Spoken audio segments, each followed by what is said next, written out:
So this is extract 23 of Terry Pratchett's Truckers. I just never thought it would be as hard as this, Masklin wailed. You mean you didn't have any idea how we could drive one? Said Gerda. None at all, said Grimmer. I suppose I thought the lorries sort of went where you wanted them to go, said Masklin. I thought, well, if they did it for humans, they'd do it for us. I didn't expect all this go 1, 2, pull stuff. Those wheels and pedals are huge. I've seen them. He stared distractedly at their faces. I've thought about it for ages, he said. He felt as if they were the only two left in the world that he could trust. The cardboard door slid open and a small, cheerful face popped in. You'll like this one, Mr. Masklin, he said. I've been doing some more reading. Not now, Vinto. We're a bit busy at the moment, said Masklin, and Vinto's face fell. You might as well listen to him, said Grimmer. It's not as if we've got anything more important to do now. Masklin hung his head. Well, lad, said Gerda with the forced cheerfulness that came with his office. What idea have you come with this time, eh? Pulling the lorry with wild hamsters, eh? No, sir, said Vinto. Maybe you think we should make it grow wings and fly away in the sky. No, sir. I found this book. It's how to capture humans, sir. And when we get a GNU, Masklin gave the others a sick little smile. I explained to him that we can't use humans, he said. I told you, Vinto. And I'm really not certain about threatening people with antelopes. With a grunt of effort, the boy swung the book open. It's got a picture in it, sir. They looked at the picture. It showed a human lying down. He was surrounded by gnomes and covered with ropes. Gosh, said Grimmer. They've got books with pictures of us. Oh, I know this one, said Gerda dismissively. It's Gulliver's Travels. It's just stories. It's not real. Pictures of us in a book, said Grimmer. Imagine that. You see it, Masklin? Masklin stared. Yes, you're a good boy. Well done, said Gerda, his voice sounding far off. Thank you very much, Vinto. And now, please, go away. Masklin stared. His mouth dropped open. He felt the ideas fizz up inside him and slosh into his head. The ropes, he said. It's just a picture, said Gerda. The ropes, Grimmer. The ropes. The ropes? Masklin raised his fists and stared up at the ceiling. At times like this, it was almost possible to believe that there was someone up there above Kiddy's clothes. I can see the way, he shouted while the three of them watched in astonishment. I can see the way. Arnold Brothers established 1905. I can see the way. After closing time that evening, several dozen small and stealthy figures crept across the garage floor and disappeared under one of the parked lorries. Anyone listening would have heard the occasional tiny clink, thud, or swear word. After 10 minutes, they were in the cab. They stood in wonder, looking around. Masklin wandered over to one of the pedals, which was taller than he was, and gave it an experimental push. It didn't so much as wobble. Several of the others came over and helped and managed to get it to move just a little. One gnome stood and watched them thoughtfully. It was Dorcas, wearing a belt from which hung a variety of homemade tools, and he was idly twiddling the pencil lead that was kept permanently behind one ear when it wasn't being used. Masklin walked back to him. What do you think? He said. Dorcas rubbed his nose. It's all down to levers and pulleys, he said. Amazing things, levers. Give me a lever long enough and a firm enough place to stand, I could move the store. Just one of those pedals would be enough for now, said Masklin politely. Dorcas nodded. Well, give it a try, he said. All right, lads, bring it up.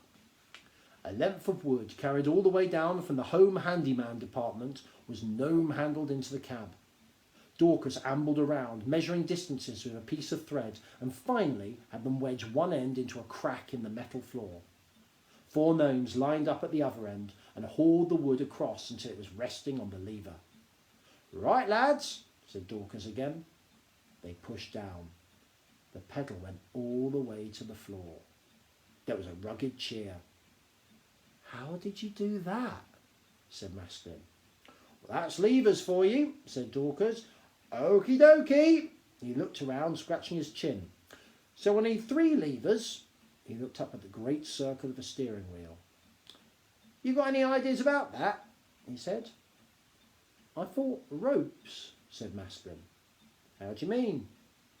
Well, it's got those spokes in it, so if we tied the ropes to them and have teams of gnomes on the ropes, they could pull it one way or the other, and that'll make the lorry go the way we want, said Masklin. Dorcas squinted at the wheel. He paced the floor. He looked up. He looked down. His lips moved as he worked things out. They won't see where they're going, he said finally. I thought someone could sort of stand up there at the big window in the front and sort of tell them what to do, said Masklin, looking hopefully at the old gnome. These are powerfully noisy little things, young Angelo said Dorcas. He scratched his chin again. I reckon I can do something about that, though. Then there's this big lever here, the beer lever. Gear lever? Said Masklin. Ah. Ropes again? I thought so, said Masklin earnestly. Well, what do you think? Dorcas sucked in his breath. Well, he said, what with teams pulling the wheel and teams shifting the gear leader and people working the pedals with levers and someone up there telling them all what to do, it's going to take a powerful lot of practicing. Supposing I rig up all the tackle, all the ropes and such, how many nights will we have to practice, sort of get a hang of it? Including the night that we leave? Yes, said Dorcas. 1, said Masklin. Dorcas sniffed. He stared upwards for a while, humming under his breath. It's impossible, he said. We'll only have one chance, you see, said Masklin. If it's a problem with all the equipment, no problem there, said Dorcas. That's just bits of wood and string. I can have that ready by tomorrow. But I was thinking the people, you see. They're going to need a powerful lot of gnomes to do all this, and they're going to need training. But all that they have to do is pull and push when they're told, won't they? Dorcas hummed under his breath again. Masklin got the impression that he always did that if he was going to break some bad news. Well, laddie, he said, I'm 6.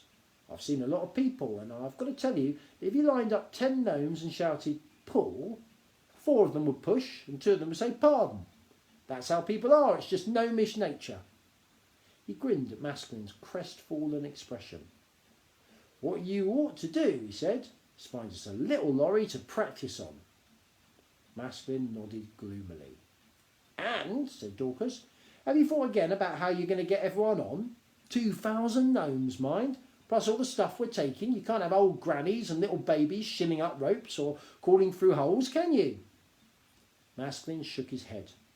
Dorcas was watching him with his normal, mild, infuriating grin. This gnome, Masklin thought, knows his stuff. But if I say to him, leave it all to me, he'll leave it all to me just to serve me right. Oh, critical path analysis. Why is it always people?